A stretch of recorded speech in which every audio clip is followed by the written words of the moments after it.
உன் இதயத்தின் படிகளில் நான் தவழ்ந்து கொண்டே மேல் நோக்கி வருகிறேன். என்னை நீ ஏற்றுக்கொண்டு கெஞ்சி கேட்கிறான் அருண். அவள் சிரித்தாள். அவனுடைய அந்த பேச்சுக்காக அல்ல, தன்னுடைய இதயத்தின் வாசலை என்றும் அவனுக்காகவே திறந்து வைத்திருப்பவன் அவன். ஆனால் பெண் அல்லவன். தன்னுடைய காதலை இவ்வளவு சீக்கிரம் அவனிடம் சொல்லிக் கொள்ள விரும்பவில்லை. அவன் மறுபடியும் அவளை பார்த்தான். அவள் அவனை பார்க்கிறாள். இருவருமே சொர்க்கத்தின் முதற்படியில் நின்று கொண்டிருந்தார்கள். இந்த இடம் எனக்கு ரொம்ப பிடிச்சிருக்கு, வாங்க அப்படியே போயிட்டு வந்து.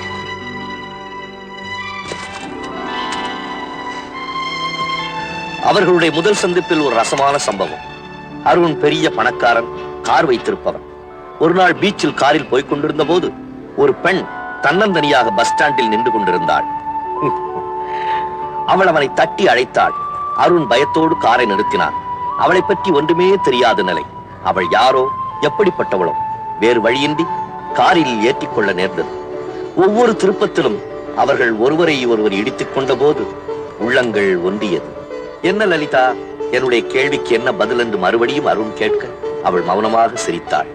அவன் அவளை தொட்டான். அவள் பதுமையாக இருந்தாள். அருகில் சென்றான், அவளை வாரி எடுத்துக்கொள்ள. பின்பு அவன் அவளை அணைக்க, அவள் அவனை அணைக்க சொர்க்கத்தின் படிகளில் மேல் நோக்கி போய்கொண்டே இருந்தார்கள். இத பாருங்க, நீங்க இப்படியே புஸ்தகம் படிச்சுக்கிட்டு இருந்தீங்க, உங்க வாழ்க்கை புறாவும் வெறும் கற்பனையிலேயே முடிஞ்சிடும். அவ்வளவுதான் நான் சொல்லுவேன். உண்மையிலேயே உங்க மேல அக்கறை இருக்கிறதுனாலதான் சொல்றேன். மது, உங்களை எனக்கு ரொம்ப பிடிச்சிருக்கு. இந்த அழகான இடத்தையும் தங்கமான உங்களையும் நான் விட்டு போறதா இல்லை. இனிமே எப்போ நான் இங்கதான், உங்க கூட தான்.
என்ன புடிச்சு திடீர்னு கூட்டத்துல தள்ளி விட்டாங்க.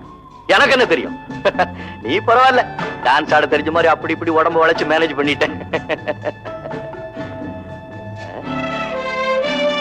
நம்ம பெரியவர் வீட்டுக்கு ஒருத்தர் விருந்தாளி வந்திருக்காருல, தலைய சொரிஞ்சுக்கிட்டு. அந்த ஆளு என்ன பண்ணா, நான் டான்ஸ் ஆடிக்கிட்டு போது கிளுக்குன்னு போட்டோ எடுத்துட்டான். எனக்கு ஒரே வெக்கமா போச்சு. நான் மூஞ்சி அந்த பக்கமா திருப்பிக்கிட்டேன்.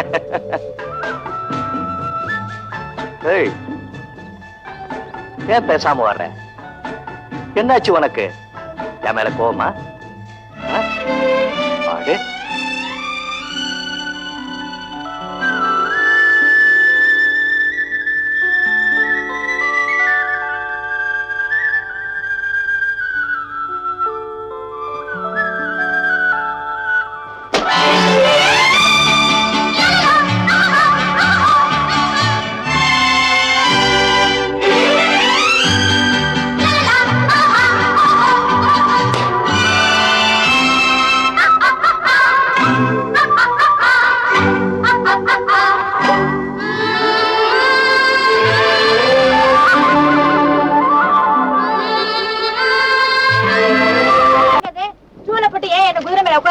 குதிரை மேல நின்னா நீ கீழே விழுந்துருவேன். இந்த விளையாடுறியா? நீதான் என்கிட்ட பந்தயம் போட்ட.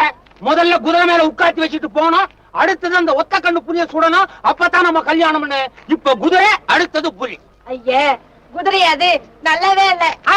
அப்படி பாலிஷ் போட்டா நல்லா பளபளன்னு ஆகுமே. அப்ப ஏன் பாலிஷ் போடல? இதுக்கு பாலிஷ் போட்டா பிரஷ் கெட்டு போயிடும், அதுக்காகத்தான் போடல. நான் வரல. இப்படி தள்ளி போடாத, மூர்த்த நேரம் போயிட்டே இருக்குது. வா. எப்படி? என்ன ஓடவே மாட்டேன், நடக்குத. உடம்ப குறைன்னு தலைதலையா அடிச்சுக்கிற கேக்குறியா நீ? அதுவும் இல்லாம ஏன் சச்சோ, இன்னைக்கு என்ன கிழமை? சனிக்கிழமை. சனிக்கிழமை. இன்னைக்கு குதிரைக்கு விரதம். புல்லுந்திங்கில கொள்ளுந்திங்கில பாவம். இவ்வளவு நடக்குதே, சந்தோஷப்படு. அப்படியே இந்த இயற்கை காட்சி எல்லாம் பாரு. அங்க பார்த்தா பச்சை, இங்க பார்த்தா பசேல், எங்க பார்த்தாலும் பச்சை பசேல். ஒண்ணு செய்வோமா சச்சு? நம்ம 2 பேருமா சேர்ந்து நம்ம காதல் கொடிய இந்த மலை உச்சியில் ஏற்றுவோமா? ஏற்றுடா, ஏற்று. நீ முதல்ல என் மகளை குதிரையில இருந்து கீழே இறக்கு. என்னடா அநியாயம்! அங்க வண்டிக்காரன் குதிரைய காணன்னு கத்துறான், என் முண்டாட்டி பொண்ணை காணன்னு கத்துறா. நீ என்ன இங்க கூட்டிக்கிட்டு வந்து காதல் கொடி ஏற்றுறீங்களோ? ஏற்று. சும்மா இருங்க மாமா, என் மேல ஒண்ணுமே தப்பு கிடையாது. உங்க பொண்ணுதான் சொல்லிச்சு நீ வீரனா இருந்தா என்ன குதிரை மேல ஏற்றிட்டு போன்னு. அத கேளுங்க. அடமடையா, அடங்காத குதிரைய நீ அடக்குனீன்னா வீரன் அப்படின்னு சொல்லி இருப்பா. இப்படி கழுத மேலே உட்கார வைக்க சொன்னா ஏமா? அவன் தான் கிறுக்கு பய. உனக்கு கூடவா அறிவு இல்லாம போச்சுது? அது உங்க பொண்ணு. அறிவை பத்தி அதுகிட்ட பேசினா என்ன புரியும்? ஏப்பா சின்ன விஷயத்தை பெருசுபடுத்துறீங்க? எதுப்பா சின்ன விஷயம்? நம்ம பாரு, நம்ம தோட்டத்துல எத்தனை பேர் செடி கிள்ளிக்கிட்டு இருக்காங்க. இவங்க காதுல விழுந்தா என் தலையை கிள்ளி போடுவாங்க தெரியுமா? அதான் கிடையாது. அவங்க அத்தனை பேரும் எங்க சைடு. இந்த கிழவன் தான் இடையில புகுந்து தகராறு பண்றான்னு பேசிக்கிறாங்க. போற போக பார்த்தா கொஞ்ச நாள்ல அவங்களே எங்க 2 பேருக்கும் கல்யாணத்தை பண்ணி வச்சிருவாங்க. என்ன கிழவன்னு சொன்னாங்களா? நான் கிழவனா குமரனாங்கிறத காட்ட நீ வீட்டுக்கு வாடா. வாமா.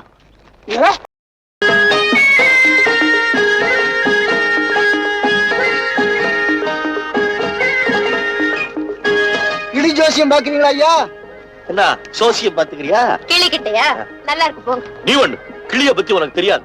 2 நெல்லு கொடுத்தா போதும், உன் வருங்கால வாழ்க்கையெல்லாம் புட்டு புட்டு வச்சிரும். எனக்கு இதுல எல்லாம் நம்பிக்கை இல்லைங்க. அம்மணி, வளைஞ்ச மூக்கால என் கிளி வளையாத உண்மையைத்தான் கூறும். நீ பார்த்து சொல்லியா? சொல்லு. உட்கார்.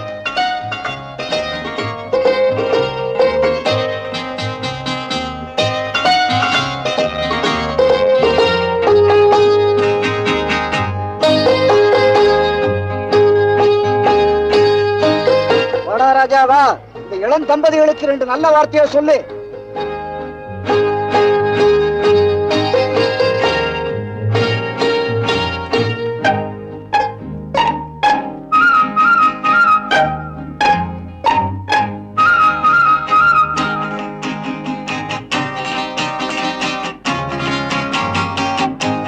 வீரத்திலே சிவாஜி, அறிவிலே கணேசனாய், அழகிலே பார்த்தனாய், நீலமேனி கண்ணன் ஒருவன் நிற்காமல் வருவான், பாலகன் ஒருவன் பிள்ளையாய் பிறப்பான், இன்னும் ஒரு 10 மாதத்தில் உங்களது மடியில் ஒரு குழந்தை தவழும். 10 மாசத்துல எங்களுக்கு ஒரு குழந்தை பிறக்க போதா? இன்னும் 10 மாசத்துலயா? ஏன் அவ்வளவு சீக்கிரம்?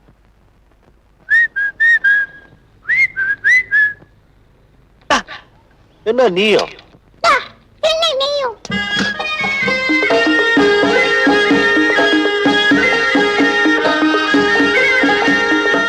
மனசுல களங்கமே இல்லாம இவங்க இப்படி சுதந்திரமா வேலை செய்யறத பாக்கும்போது எனக்கு எவ்வளவு பொறாமையா இருக்கு தெரியுமா? நீ பட்டணத்துல இருந்து வந்தவ, அதனாலதான் உனக்கு எதை பார்த்தாலும் ஆச்சரியமா இருக்கு.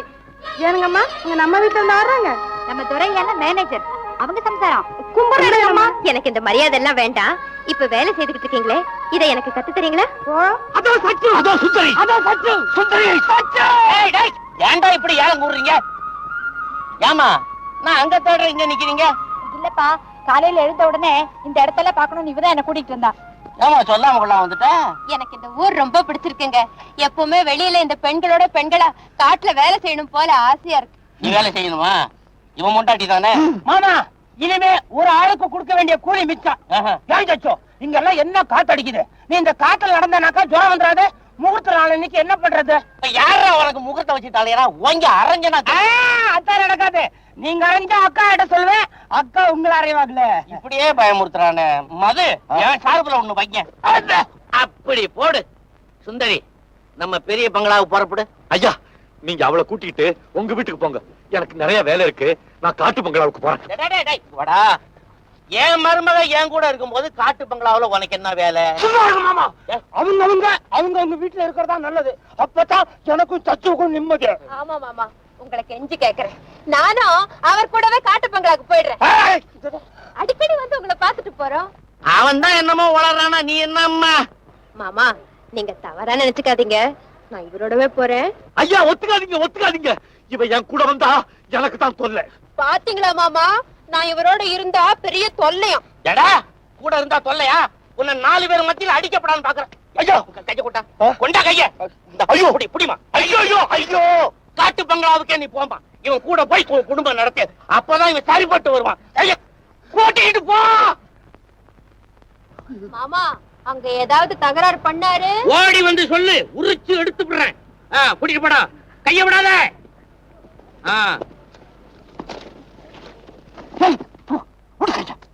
என்ன நீ பெரியவருக்கு முன்னால என் கூட காட்டு பங்களாவுக்கு போறேங்க? ஐயோ அந்த பெரியவர் வீட்டுல இருந்தா நம்ம 2 பேரையும் சேர்த்து வச்சு தொல்லை பண்றாரு. அங்க போயிட்டோம்னா பிரிஞ்சே இருக்கலாம்ல. ஓஹோ அப்படி நினைச்சியா? சச்சு எழுச்சு உட்காரு. நான் சௌந்தரியை பார்த்திருக்கிறேன் கேலண்டர்ல. நீ இப்படி படுத்திருக்கிறத பார்க்கும்போது எனக்கு என்னமா பண்ணுது, மனசு கெடுது ரொம்ப. சச்சு இப்ப நீ உட்கார்ந்துருக்கிய இந்த போஸ் என்ன இன்னும் கெடுக்குது ரொம்ப. பெரிய தொந்தரவா போச்சு. சச்சு எனக்கு வர கோவத்துக்கு நான் அறைய போறேன். அதுக்கெல்லாமா இப்ப நீ உட்கார்ந்து இருக்கிற போஸ் அவ்வளவு நல்லா இல்ல. முன்னால உட்கார்ந்து அதே மாதிரி உட்காருக்கண்ணா. இப்ப நீ போறியா? விடு என்ன விடு. நான் விட மாட்டேன். என்னடா அது? இதாயா ரதி மன்மதன் போஸ். என்ன என்ன என்ன என்ன நடந்ததுங்க? சொன்ன ரதி மன்மதன் போஸ்ன்னு. ரதி மன்மதன் போசா? என் மக ரதி சரி, நீ மன்மதனா? ஏண்டா மதவன்மத்தா, நீ மன்மதனா? மடையா காலங்காத்தால ரதி மன்மதம் அக்கா விட்டு சொல்லிடுவேன். வேணாம். ஏண்டா பெரிய மனுஷன் ஒண்ணு கண்டிக்கப்படாதடா ராஜா. மாமா நீ 1000 தடவை என்ன மாமான்னு கூப்பிடு, நான் ஒத்துக்கிறேன். ஆனா அவசரப்பட்டு நான் மருமகனே அப்படி நட மாட்டேன். ஆனா உன்னை சுத்தி என் கண்ணு வட்டமிட்டுக்கிட்டே இருக்கும். மாமா கண்ணு இருக்குதே நல்ல கண்ணு, தூங்கும் போது கூட முழிச்சுக்கிட்டே இருக்கும். போக மாமா, போக்கிறி மாமா. பய நல்ல பயதான் இருந்தாலும் நம்ம முழிச்சுக்கிட்டு இருக்கோம்.